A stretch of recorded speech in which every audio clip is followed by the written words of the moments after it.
마스크 이쁘죠? 이거 이인희 최고위원 그 기업부에서 당원들이 만들어요.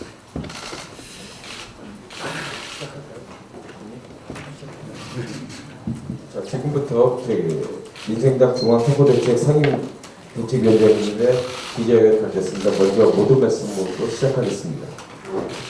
오래간만입니다. 오래간만입니다. 모처럼 나왔는데 많은 분들 아는 얼굴도 있고 또 모르는 얼굴들도 많이 있네요. 그러면 오늘 상임선대위원장으로서 기자회견문을 먼저 나누도록 하겠습니다. 존경하는 국민 여러분, 사랑하는 강원 동지 여러분, 민생당 상임선대위원장을 맡게 된 손학규입니다. 가뜩이나 어려운 삶 속에서 코로나 바이러스 사태로 얼마나 고생이 많으십니까?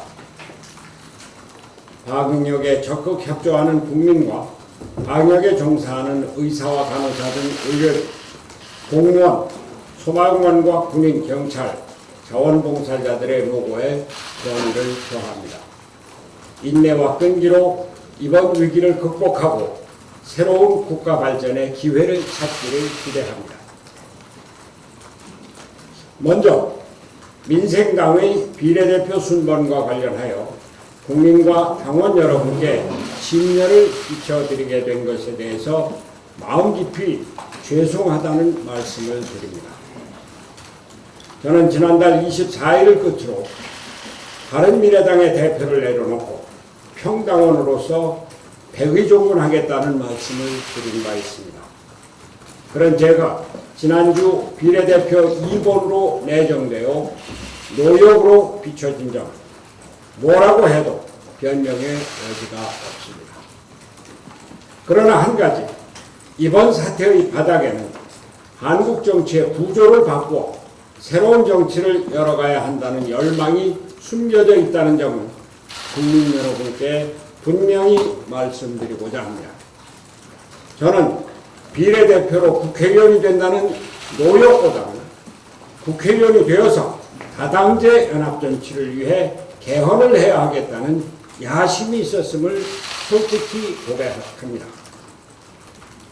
제왕적 대통령제와 거대 양당의 극한 투쟁 정치를 끝장내고 경제와 민생을 위해 적극적인 역할을 하는 정치를 열기 위해서는 21대 국회에서 7공화국을 위한 개헌을 해야 한다는 것이 저의 고심이었습니다. 저에게 비례대표 신청을 하라는 공천관리위원회 요청을 고심 끝에 받아들인 이유였습니다. 그러나 국회 불신, 정치인 불신의 사회 풍조를 제대로 읽지 못한 저의 불찰은 용납되지 못할 것입니다. 국민 여러분의 해량을 빌 뿐입니다. 이번 선거는 우리나라 정치의 미래를 결정지을 중요한 선거가 될 것입니다. 비록 코로나 사태로 문재인 정권의 실정과 적폐 야당에 대한 준엄한 심판이 그려질 수 있으나 독재와 보릿고개를 뚫고 오늘의 번영과 민주주의를 이뤄낸 위대한 대한민국 국민은 더 나은 미래를 위해 현명한 심판을 내려줄 것으로 믿습니다. 우리도 이제는 권력 구조를 바꿔야 합니다. 국회가 정치의 중심이 되어야 하고 국회에서 내각을 구성해야 합니다. 허울뿐인 제왕적 대통령제를 이제는 끝장내야 합니다. 우리나라에서 대통령 중심제는 이제 운명을 다했습니다. 청와대와 국회의 대립은 정치를 불안하게 하고 경제, 민생, 안보, 평화 모두가 한 발자국도 나가지 못하고 오히려 후퇴하고 있습니다. 국회부터 바꿔야 합니다. 재작년 저의 단식을 통해 싹이 텄던 연동형 비례대표제는 선거법 협상 과정을 거치며 무더기가 되었지만 그럼에도 불구하고 권력구조 개혁에 첫 단추를 끼웠습니다. 그러나 그 뒤 자유한국당이 비례위성정당을 만들고 뒤를 이어 더불어민주당도 비례위성정당을 만들었고 국민의당도 비례대표 후보만을 내기로 결정하면서 정치 자체가 웃음판이 되어버렸습니다. 국민들이 자기들의 대표를 뽑아 그 대의원들이 국정을 논하는 곳이 국회입니다. 비례대표는 지역구에서 선거를 할 수 없는 전문가들과 사회적 약자를 뽑도록 보완제로 만들어진 제도인데 지역구 국회의원 없이 보완제들만으로 구성된 위성정당을 만드는 것은 의회 민주주의를 거부하는 행위입니다. 그들에게는 오직 정권 투정밖에 없습니다. 이래서 제3지대 정당이 필요한 것이고 민생당이 여기 있는 것입니다. 저는 온갖 수모와 조롱을 겪으면서도 중도정당, 민생실용정당으로서의 바른미래당을 지켜왔습니다. 이 정신을 잇는 민생당은 대한민국 정치의 제3지대를 굳건히 지킬 것입니다. 다른 당들을 보십시오. 오직 재벌과 대기업을 비롯한 기득권 세력을 수호하기 위한 보수 세력인 미래통합당. 그동안 나라 발전을 위해서 무엇을 했습니까? 당대표는 취임 이후 삭발하고 단식하고 청와대 앞에서 천막 농성하고 색스폰 불고 공천장난한 것 말고 무엇을 했습니까? 이들은 지금도 총선 승리 후 문재인 탄핵을 구두선처럼 외치고 있습니다. 또한 오직 선거 승리만을 내세우며 지조와 철학 없이 이당 저당 왔다 갔다 하는 기술자를 선거대책위원장으로 끌어들이고 그분이 교원 영색으로 국민을 현혹하지만 국민은 이러한 코미디에 헛웃음을 질 뿐입니다. 더불어민주당은 촛불혁명으로 집권해서 적폐타도를 외쳐왔지만 이념과 진영 논리에 빠져 민생을 도탄에 빠뜨렸습니다. 조국으로 대표되는 신적폐 세력에 갇힌 그들이 저지른 실정과 위선으로 이번 총선에서 국민의 엄중한 심판을 받을 것입니다. 존경하는 국민 여러분, 이번 총선에서 정정당당하게 지역구 후보와 비례대표 후보를 모두 내놓는 정당은 오직 민생당과 정의당뿐입니다. 그러나 민생당은 이념정당이 아닙니다. 국익을 지키고 국민의 생활을 향상시키고자 하는 민생정당입니다. 좌우에 편향되지 않고 옳은 길을 택하는 중도정당입니다. 이념과 진영에 얽매이지 않고 실질적인 이익을 챙기는 실용정당입니다. 이제 우리에게도 정치 구조를 바꿀 새로운 게임 체인저가 필요합니다. 중도개혁의 대표정당 민생당이 바로 그 게임 체인저입니다. 민생당의 국민 여러분께서 힘을 모아주셔야 진정한 정치개혁이 가능해집니다. 저와 민생당은 총선 이후 개헌 논의를 주도할 것을 국민 여러분께 말씀드립니다. 제왕적 대통령제라는 권위주의 시대의 잔재를 떨어버리고 국회가 중심이 되는 합의제 민주주의로 정치를 안정시켜야 합니다. 이것이 독일을 비롯한 유럽 국가들이 행하고 있는 다당제 연합정치입니다. 제7공화국 개헌으로 함께 잘 사는 나라, 저녁이 있는 삶을 반드시 이루겠습니다.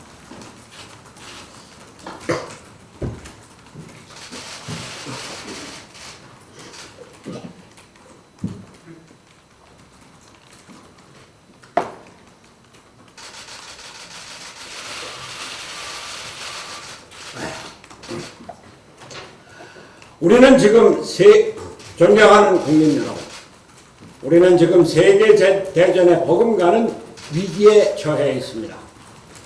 미중일 등의 공격으로 경제가 어려워지고 경제정책의 실패로 민생이 도탄에 빠지고 있던 때 코로나 공격으로 우리나라에 퍼펙트 스톰이 덮치고 있습니다. 정부가 할 일은 첫째 방역, 둘째 민생경제, 셋째 앞으로 닥쳐올 사회 전반의 구조조정입니다. 무엇보다 가장 중요한 것은 방역입니다. 성실하고 협조하는 위대한 대한민국 국민이 의료진을 포함한 모든 방역 요원들과 협력해서 코로나 사태를 끝내야 합니다.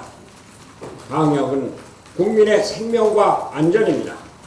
정부는 무엇보다 먼저 방역에 총력을 기울여야 합니다. 그래서 방역이 국제관계에 우선하는 것입니다. 정부는 명심해야 할 것입니다. 방역 단계가 끝나면 앞으로 계속 불어닥칠 전염병 사태에 대비해 의료 체계를 재점검하고 보건부를 독립해서 국가 방역 체계를 강화할 것을 제안합니다. 코로나 사태로 가장 걱정이 되는 것은 경제 위축입니다.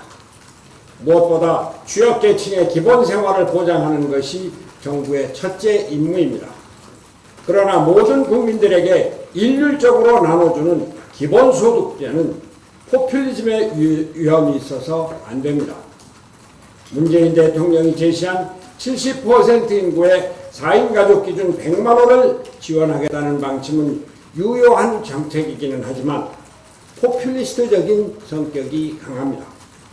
대상은 줄이고 금액은 증가해서 보호가 절실한 취약계층에 실질적인 혜택이 돌아가도록 하는 것이 필요합니다. 정부의 다음 정책은 기업의 보호입니다. 기업은 시장경제의 주체입니다. 기업이 부도나지 않고 살아나게 하는 것이 정부의 책임입니다. 정부가 돈을 풀어야 하는 것은 바로 이 때문입니다. 정부가 100조를 풀기로 한 것은 잘한 일이지만 시간이 늦지 않게 빨리 집행해야 할 것입니다. 주 52시간 근로 규제와 같은 규제를 우선 한시적으로라도 유예해 주어야 합니다. 규제 개혁은 우리나라 경제의 핵심적인 과제인 것입니다.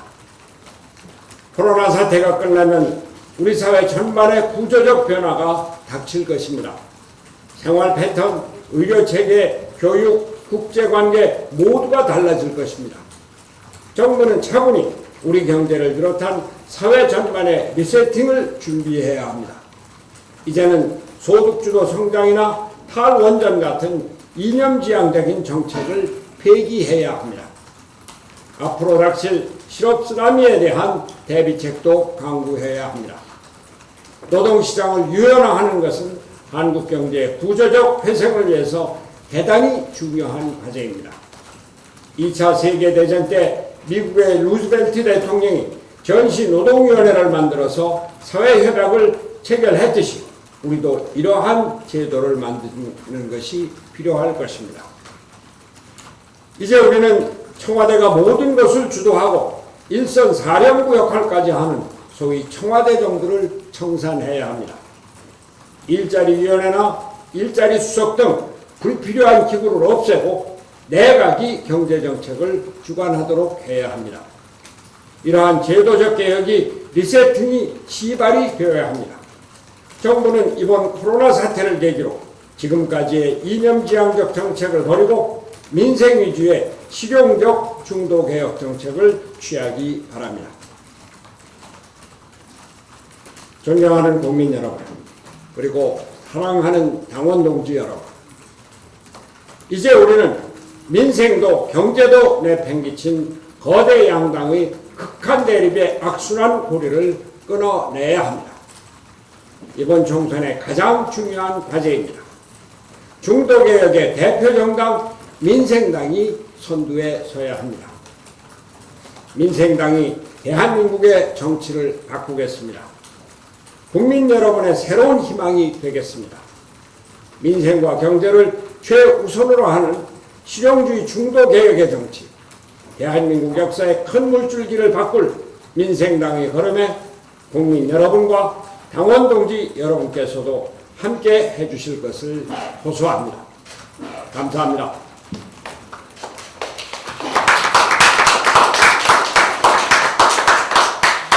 지금부터 질의 일단 시간을 갖겠습니다. 소속사하고 기자분들의 성함을 좀 얘기해 주시면서 질의 시간을 갖겠습니다.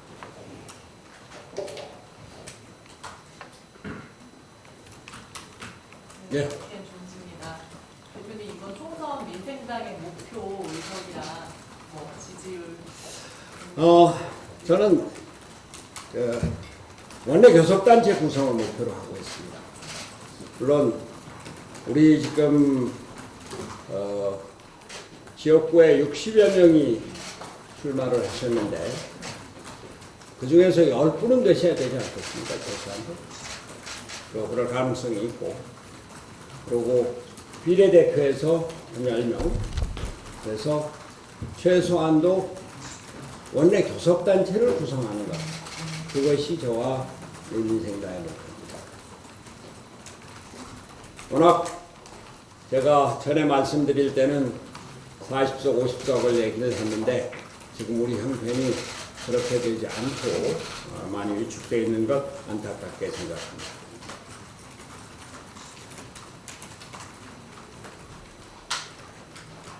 예. 주말에 김효성 목사입니다. 예. 비례 10석을 목표로 하신다고 하셨는데 대표님이 사실 지난주에 보면 비례 2번이 되셨다가 14번으로 최종적으로 결정이 났잖아요. 그래서 거기에 대해서 대표님 좀 어떻게 생각하시는지, 또 그런 결정에 대해서 반발의 의견을 전달하시거나 그런 어떤. 사실은 제가 이런 얇은 자리에서 말씀드리기는 좀 뭐한데, 비례대표 2번을 제의받았을 때 제가 최고위에다가는 10번 정도를 해달라고 요청할 생각이었습니다. 근데 그런 제의를 하기 전에 상황이 끝났는데 14번을 줘서 아이고 우리가 최소한도 14명은 비례대표에서 얻어야 되겠구나, 그래야지 내가 국회 들어가겠구나 이렇게 생각을 했습니다. 웃으면 쏘릅니다만, 그러나 우리가 아주 냉정하게 생각을 해보면은 지금 현재 우리 당의 비례대표 지지 의석수는 그렇게 나오지 않습니다만, 제가 오늘 말씀드린 대로 우리 정치가 아주 코미디가 되어 있습니다. 정당이 지역구 의원을 내지 않고 구성정당을 만들어서 비례대표만 내고, 또 국민의당은 비례대표만 내고, 저는 국민들이 실제 투표장에 가서 그것을 그렇게 용납하지 않을 거라고 봅니다. 물론 아주 골수 지지자들은 그렇게 할 수 있겠습니다만, 그리고 우리 민생당이 또 비례 투표 쪽지에서는 저지로가 있어요. 그런 것까지도 포함해서 저는 가능하면은 비례 의석을 20% 정도까지 얻으면, 그러면은 우리가 지역구 포함해서도 비례대표에서 상당한 의석을 얻을 수 있고, 우리는 지금 다른 정당과 달리 지역구와 비례대표를 같이 내고 있지 않습니까? 근데 지역구에 당선 가능한 의원들이 많이 있어서, 그래서 우리 국민들이 민생당의 역할, 그리고 제가 오늘 말씀드린 대로 이제는 거대 양당 체제를 극복해야 한다. 제3지대가 굳건히 자리를 잡아야 한다. 그렇게 해서 다당제 연합정치의 기초를 쌓는 것, 이것이 이번 국회의원 선거의 목표고, 저희는 그것을 달성할 수 있으리라고 봅니다. 예. 안녕하세요. 저 채널A의 최수연이라고 합니다. 위원장님 아까도 말씀해 주셨는데 어디요? 채널A의 최수연. 채널A. 네. 연동형 비례대표제 도입하실 때 단식까지 하셨는데, 아까도 모두 발언에서 말씀을 해주셨긴 하지만 또 여쭤보고 싶은 게, 지금 상황에 대해서 혹시 예상은 하셨는지, 거대 양당이 위성정당을 만들 거를 탄생을 혹시 아셨는지, 지금 이 제도가 이대로 그거는 기상천외 아주 막정치죠. 어떻게 저는 비례정당의 출현은 헌법 정신의 일반이라고 봅니다. 민주주의의 거부라고 봅니다.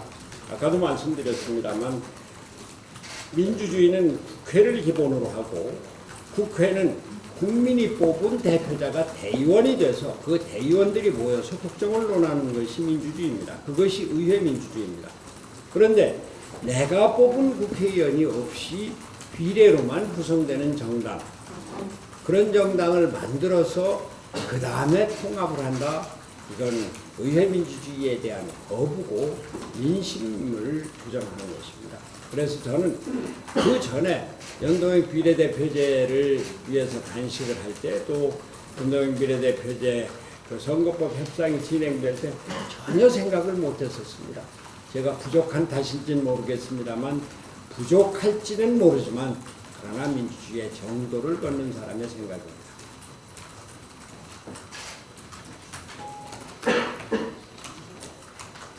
예. 뉴스원의 김신입니다. 예? 마이크 눌러주시고. 뉴스원의 김신입니다. 뉴스원. 예. 네, 지금 지역구랑 비례를 맞추는 정당이 민생당이랑 정당이 유일한데 혹시 이번 선거에서 그런 컨셉으로 뭐 연합을 하시거나 비슷한 선거운동을 진행하는 전략 같은 저희 민생당은 저 선거 운동 과정에서 연합 연대는 없습니다. 제가 말씀드리지만 유럽의 다당제 연합 정치는 선거 과정에서 연합하는 것이 아니고, 선거 과정에서 연대하는 것이 아니고, 선거의 결과를 갖고 제1당이 과반수를 얻지 못했을 때 의석을 안정시켜서 정부를 구성하기 위해서 2당, 3당, 4당과 연합 연대하는 것이 다당제 연합 정치의 기본입니다. 지금 우리나라가 선거에 이기기 위해서 연합 정치, 연대 정치를 하는데 그것은 민주주의 정도에 어긋나는 그 행위라고 봅니다.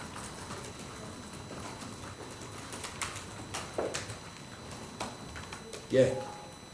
그 일부 호남 후보들께서 이낙연 마케팅을 좀 하시지 않습니까? 거기에 대해서 대표님 어떻게 보시는지 바람직하다고 글쎄요, 우리 당의 의원들의 행태에 대해서 제가 말씀드리기는 송구스럽습니다만, 뭐 저에게 많은 분들이 종로구에 출마해라 이런 그 제안들을 하고, 또 많이 특히 원외위원장들이 압력을 가하기도 했습니다. 저도 심각하게 생각했었던 것이 사실입니다. 근데 이낙연 총리와 저는 뭐 특별한 관계에 있고, 또 선거라는 것이 제가 가진 정치적인 위치로 봐서 어떤 영향을 미칠 것인가를 심각하게 보려 하지 않을 수가 없었습니다. 결국 종로 지역구 출마를 접고, 또 다른 분들이 다른 지역에 대해서 제의도 하고 추천도 했습니다만 그건 뭐 고려의 대상이 아니었습니다. 하여튼 이낙연 대표가 특히 호남 지역에 갖는 기대가 큰 것을 저는 잘 알고 있고, 국회의원 선거를 하면서 유리한 선거 상황을 만들고자 하는 노력은 뭐 충분히 이해를 합니다. 좀 지난 얘기입니다만, 김부겸 의원은 대구시장 나왔을 때 대구시장은 김부겸, 대통령은 박근혜, 대구시장은 김부겸 그랬습니다. 당이 아주 다른 그런 상황까지 그런 상황의 연상이 되기도 하는데, 거기에 대해서는 제가 답을 드리기가 좀 어렵습니다.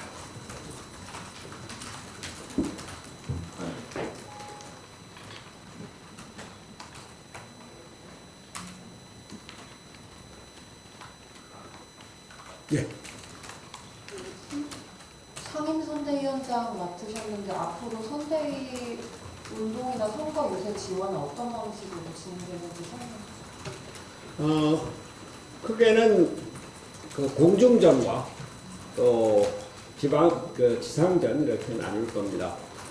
여러분들 기자회견이나 또는 저의 발언을 통해서 민생당의 선거 메시지를 전달하는 것이 우선이 될 것이고, 그 다음은 그 동안에도 사실 여러 군데를 많이 다녀왔습니다. 부산, 창원, 청주, 충주, 뭐 광진, 성북 여러 군데를 다녀오고 그 중에는 우리 저 정국진 예비후보처럼 내가 가서 지원해줬는데 불출마를 선언한 분도 있는데 하여튼 그 제가 직접 가서 후보들을 뽑도록 하겠습니다.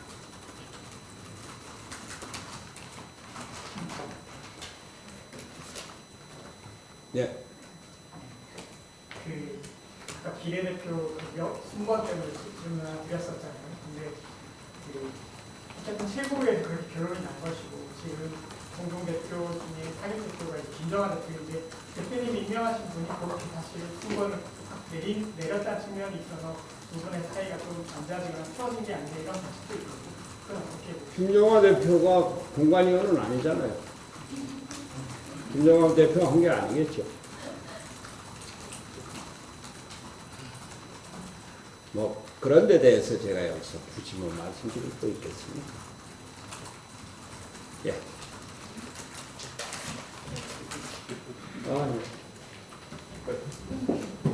안녕하세요. 매일경제신문 이석희 기자라고 합니다. 이제 민생당의 어쨌든 주요한 세력 중에 하나는 호남이잖아요. 그리고 실제로 뭐 정경심 전 대표께서는 민생당이 반호남으로 가면 탈당하겠다 하면서 사실상 당에서 내용이 좀 심한 상황인데 반대로 대표님께서는 사실 수도권 비롯해서 외연 확장 많이 중시해 오셨잖아요.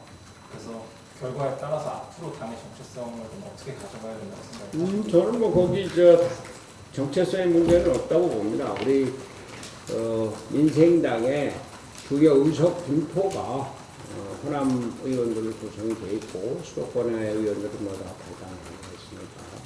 그러니까 호남을 무시하거나 호남을 뭐 경시할 수 없죠, 절대로. 그러나 그렇다고 해서 우리가 호남 정당을 표방하는 것은 우리 민생당의 정체성에 그렇게 맞는 것이 아니라고 봅니다. 우리는 전국 정당이고 중도 식용의 정당입니다. 지역 정당이 아닙니다. 정동영 후보도 그런 면에서 호남 정당을 얘기한 것이 아닐 것이고 우리 호남이 주축이 되어 있는 이 호남의 의원들, 호남의 선거를 중시해야 된다 이런 뜻일 겁니다.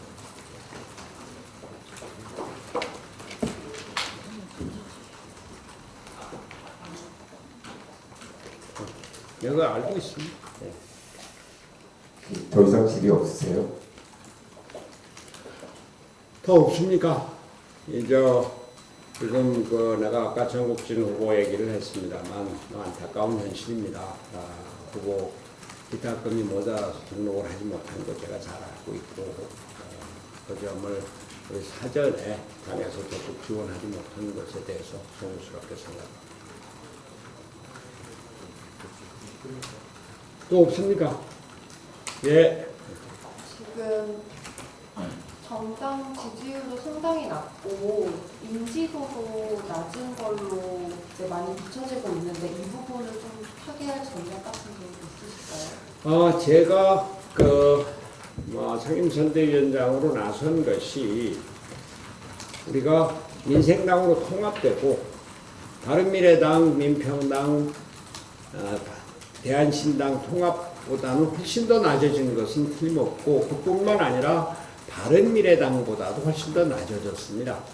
그래서 사실 통합될 때 많은 바른미래당 소속 위원장들이나 당원들이 바른미래당 당명을 유지할 수 없느냐 이러한 인지도를 높이는 데는 많은 시간이 걸린다. 그런데 3당 통합을 하는데 그게 되겠습니까? 그래서 제가 바른미래당을 지켜온 주역의 한 사람으로서 손학규가 상임위원장으로 나서면서 민생당이 바른미래당의 뿌리를 갖고 있구나 이런 인식을 주기 위한 것이기도 하고 또 제가 종로 지역구 출마에 대해서 고민을 하고 또 많은 분들이 권했었던 것은 민생당의 존재감을 알려주기 위해서 나서라 이런 것이었고 그래서 저도 고민했었던 것입니다. 또 지금 와서 저는 변명할 생각은 없습니다만 공천관리위원회에서 이보를 손학규한테 맡기고자 하는 것도 그런 취지가 많이 작용했을 것으로 또 그렇게 얘기를 들었습니다. 그러나 이제 선거가 본격적으로 시작이 되고 또 지역에서 후보들이 움직이고 비례대표 후보들도 열심히 하고 그러면 민생당에 대한 인지도는 높아질 것이고 인지도뿐만이 아니라 민생당의 위상에 대해서 다른 그 생각들을 국민들이 하게 될 것으로 믿습니다. 그동안 그 민생당이 별로 언론에 뭐 취급이 안 됐죠. 근데 우리 당의 지지율이 낮아진 적도 있겠습니다만 좀 더 출동을 적극적으로 해서 언론에서 취급하는 것도 많아지고 그것에 따라서 인지도도 높아지고 그것에 따라서 지지율도 높아질 것을 기대합니다. 자, 조은지 기자 뭐 질문 없어요? 내가 제일 잘 아는 기자가 조은지 기자네. 얼마나 좋은지. 그래요. 네, 그러면 저기 손학규 아니, 상임위원장 잠깐만.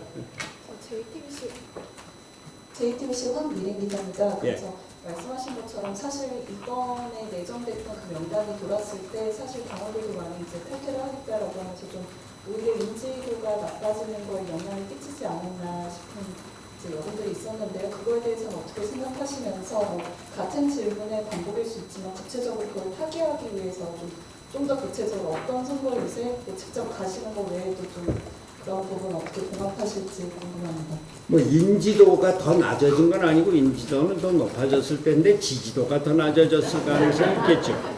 뭐 그 점에 대해서는 송구스럽게 생각하고 오늘 제가 기자했던 의견문 모두에 변명의 여지가 없이 잘못된 겁니다라고 국민과 당원들께 사과를 드린 점. 그러나 그 내용적으로 이제 충정을 이해를 하고 또 우리가 설득을 하고 우리 민생당의 위치, 이번 총선의 중요성 이런 것을 얘기하고 설득을 하면 지지율이 상당히 높아질 것으로 생각합니다. 그리고 지역구 출마자들이 그렇게 많지 못해서 유감이긴 합니다만 그래도 아주 열심히 필승의 의지를 갖고 열심히 하는 분들이 많이 있어서 그분들을 집중적으로 지원하고 그분들이 열심히 하면 지지율은 높아질 것으로 생각합니다. 그리고 지역구 지지율과 달리 정당 지지율은 지금 더불어시민당 또 미래한국당 여기 찍어서 뭘 할 건가 하는 반성을 국민들이 하기 시작을 하면 그러면 민생당에 대한 지지율이 다시 높아질 것으로 생각합니다. 네. 됐죠? 여러분 감사합니다. 네, 곧 기자간담회를 마치겠습니다. 감사합니다.